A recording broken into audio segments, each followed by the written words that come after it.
dinalaw ko dahil Sabado ngayon katatapos lang nilang mag-construct dito sa aming store, Pakita Mahal. Soon to open. Ang plano namin dito ay September. So, sinasabi nga nila, ito yung this week na ginawa nila. Hinalublakan ito kasi ang lalim po ito dito mga ka-antre. Kumbaga, pag ganun kasi ito, dahil ito ay malalim, sapa siya. So, kasi na ito, ganito kataas yung setting nila ng halublak. Ganito kataas. Imagine mo yan, pinatambakan namin. So, ganyan lang yan kahaba. Muna. Diba? Dapat nga ang plano ko hanggang dito. Oo, ang plano ni Ray, patambakan hanggang dito. Kasi dito lang yung mag-start sana. Para malawak yung parang parking niya ba? Paatras. Yung problema, ginaproblema ko yung, tinan mo yan, yung kwadrado na yan, ang laki. Pupunuin mo ng grabe. Oo, ngayon kung ganito kwadrado, ito ang medyo masakit-sakit mga ka-antre na katotohanan. Diba, dyan yan. Nagpatambak. Patambak kami. Ganito lang siya mga ka-antre. Simula dyan, 1, 2, 3. May apat na dipahal. Kung ito 12 feet. 12 feet. Pero pa slide, mas mga sabihin natin. Mga ka-antre na tambak. Kumubos ng 22,500. What? Pagdating ko sa victim, what? Yan lang ang 22,500. Ito lang. Ito hanggang dito. Malalim yan. Kala mo? Malalim yan. 25 cubic yan. Kaya lang, di ba dahil nga sa sobrang lalim, nakita nyo naman doon sa ilalim kanina, na na mataas talaga yung inabot niya. Kaya yun. Bato pa. Kung lupa. Bato. Kung lupa. Kung lupa yung tinambak, syempre pag na gano'n yun. Baba pa yun. Pag umulan, di ba, magkukool down yun siya, bababa. Hindi lang 25 cubic. Diyos ko, magkano rin. Pero, ito, bato.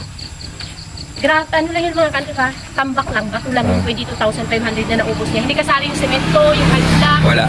Siyempre, gano'n na ngayon kamahal, kagastos, magpa-construct ng kahit na maliit na pwesto. Can you imagine, tambak lang. Pero syempre, kung hindi naman kailangan tambakan, less na ito. Ito na lang. So, mga ka-antre cam, welcome sa aming soon to be ARVS Trading 3rd branch.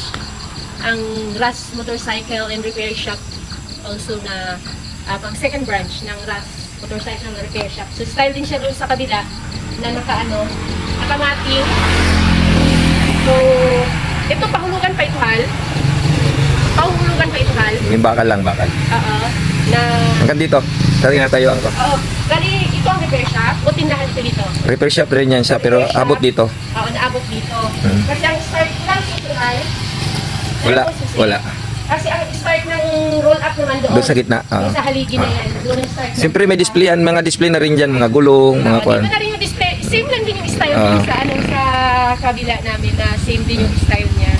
Na may na dito mga gulong-gulong. Kaya doon mga ka-antrep sa mga nagtatanong sa akin kung okay lang ba na halimbawa wala silang sariling pwesto. Kasi kami mga ka-antrep sa totoo lang, meron kaming pangatlo ito na pwesto, sarili namin, nabili namin yung lupa, yung lote.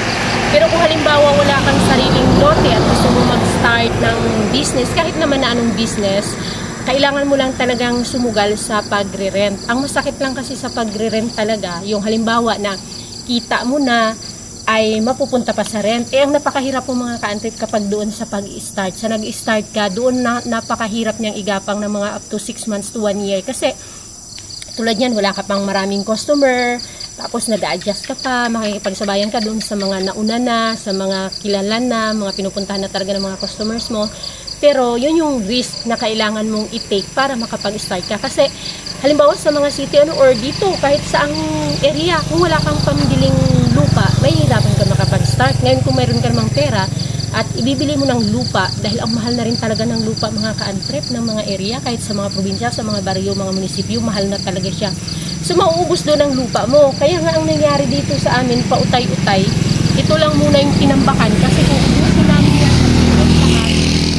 ito nga lang 22,500 ang inubos. What if kung kalakihan mo pa talaga, diba? So mauubos doon yung pangpuhunan na sana yung pangkapital namin. But at least, kahit paano, paunti-unti.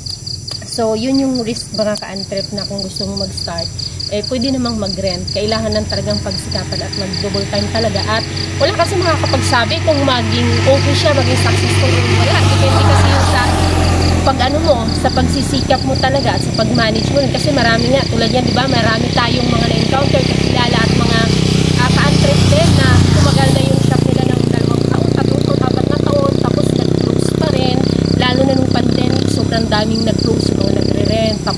hindi nga nagre-rent, may mga nalugi, nag-close dahil sa iba't ibang reason. So, hindi lang lahat doon nagre-rent. Meron namang sariling own nila yung pwesto, nag-close pa rin, nalugi pa rin dahil hindi na-manage ng maayos yung kanilang shop. Kahit naman hindi shop, kahit na anong business. So, yun ang mga ka-antrep, yun yung update ko ngayon sa aming Rasmoto na pang third pwesto. Dito lang din sa Rizal. Siyempre, invite ko kayo pag nag-open tayo. Usually, ang pag-open yan, maliit. Konti lang din yung start namin yan, mga display, paunti-unti lang. Kagandahan lang. Siyempre, wala naman kaming pera. Supplier ulit. Utang sa mga supplier. Thank you so much. See you in my next video. Please don't forget to hit the like at subscribe. Bye-bye.